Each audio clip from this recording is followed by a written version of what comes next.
A former UFC fighter takes a job as a bouncer at a roadside establishment. He has to confront a biker gang who are running riot, but there are dangerous criminal organizations behind them.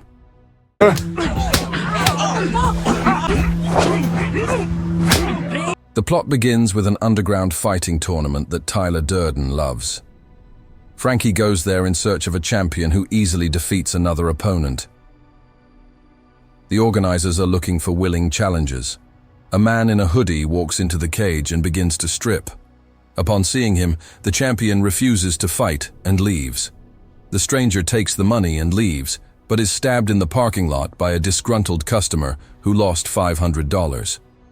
The fighter's reaction scares the attacker, who immediately runs away. Frankie helps Dalton bandage his wound and offers him a job as a bouncer at a bar on Key Island. Dalton declines, but Frankie leaves his contacts. Things go bad for the fighter. He lives in his car. When a policeman tells him to leave the gas station, Dalton goes to the railroad tracks and in a fit of desperation drives onto the tracks. Changing his mind, he narrowly misses the tracks, but badly damages the car. His eyes fall on Frankie's note. Soon the bus is already taking Dalton through the scenic vistas of the Florida Keys.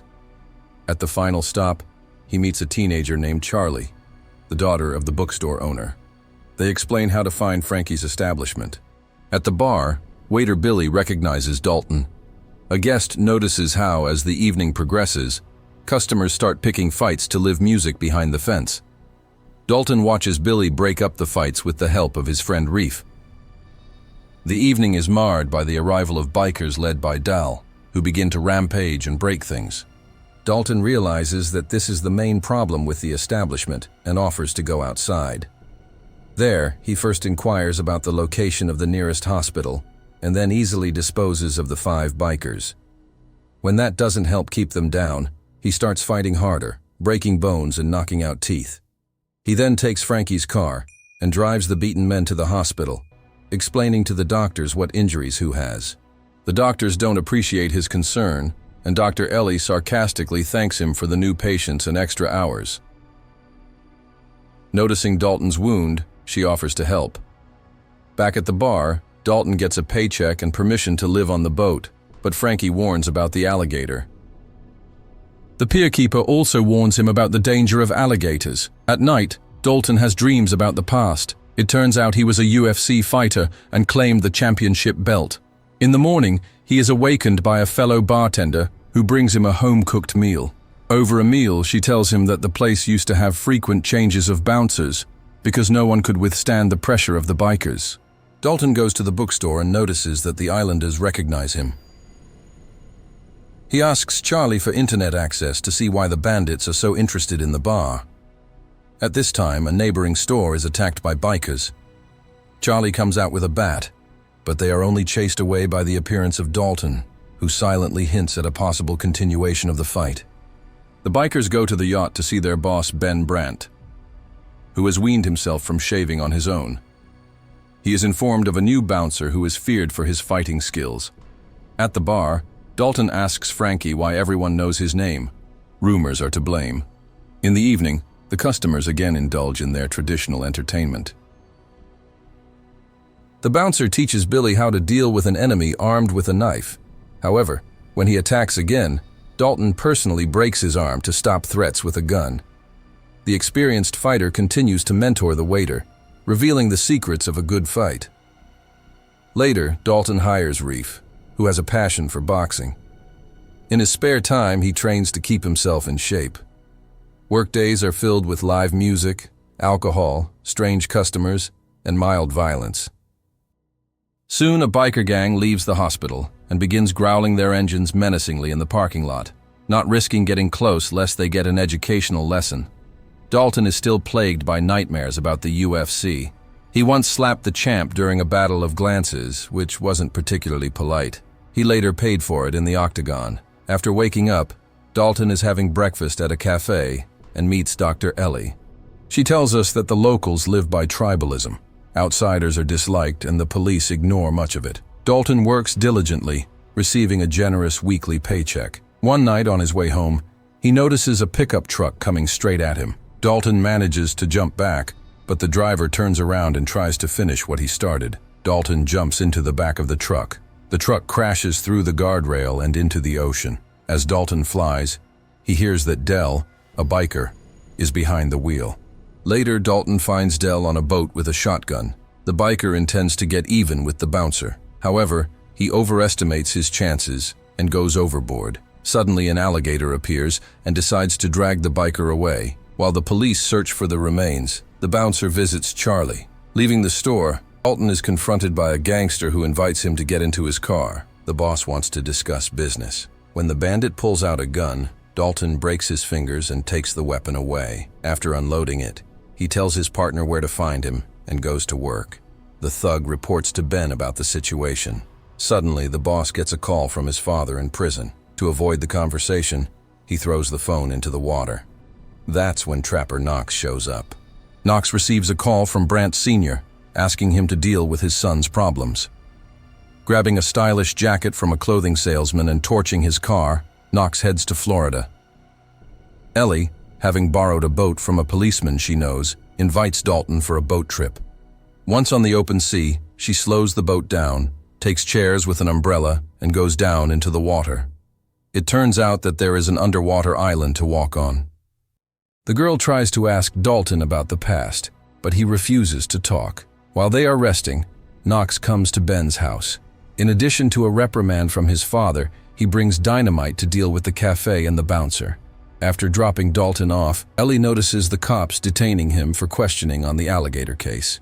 Instead of the precinct, they bring him to the pier where the sheriff is waiting. The policeman offers Dalton to leave the island, but he refuses. He is then dragged outside and beaten until Ellie shows up and slaps the sheriff. After taking Dalton away, she confesses that the sheriff is her father. He worked for Brant Sr., who built the modern infrastructure on the island. Ben continues his father's work, dreaming of building a luxury hotel. But to do so, he needs Frankie's land, who refuses to sell it because of the bar. Ellie advises Dalton to leave before anyone gets hurt. However, Dalton is unaware that Ben's subordinates are setting fire to Charlie's bookstore. In the evening, he is late for work. Ben joins him and shows him a tape of his last fight, commenting on what is happening. Ben wonders why Dalton beat up his already defeated friend. As he leaves, he tells Knox to trash the cafe. Taking a gang of bikers, Buster goes there. He escalates the situation by swinging a club and bullying the customers. Billy tries to stop him but gets hit. Riff ends up on the floor. Even as the visitors hold Knox down, he continues to fight back. Soon, a massive brawl ensues. Dalton watches with indifference, but when Knox challenges him to a fight, he is forced to accept the challenge.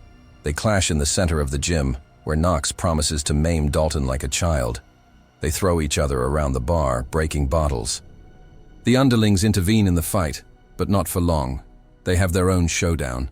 In the end, Knox throws Dalton into the street, and the latter, accepting defeat, leaves. The bandits disperse, leaving the wounded in the care of a medic and a policeman.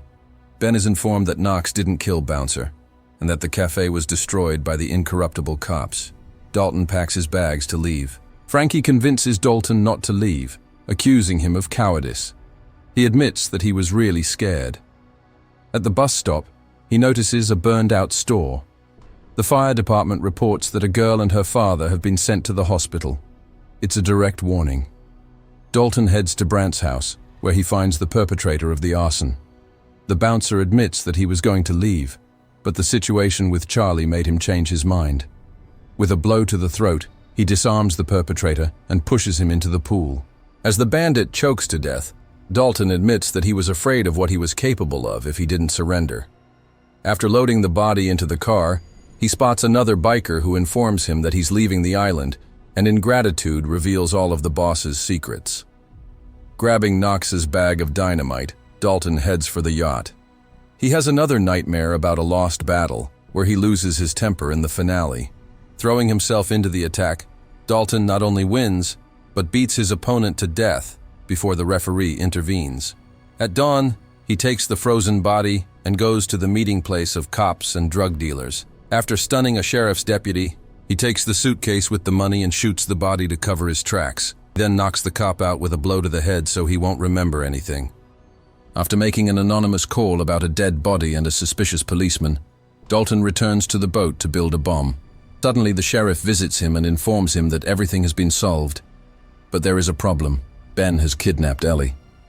The sheriff asks for help, and Dalton agrees to return the money. He takes a boat and heads for Ben's yacht. On board, a guard punches him in the face, but Dalton remains unfazed. The sheriff is already in place.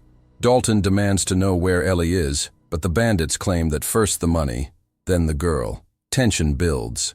Guns are pointed, and Knox steps up, having learned of the dynamite theft. Dalton activates the bomb, creating chaos. This allows him to search for Ellie, whom he finds in the cabin. One of the bandits fires, shattering a window, giving the fugitives a chance to escape. Ellie moves to the other boat, and Dalton uses the bandit's body as a shield. Ben hijacks the boat with Ellie. Knox tries to sink Dalton, but Dalton dodges and throws him into the water. Ben tries to set a trap, but Ellie intervenes and the boats separate. Dalton gets on Ben's boat.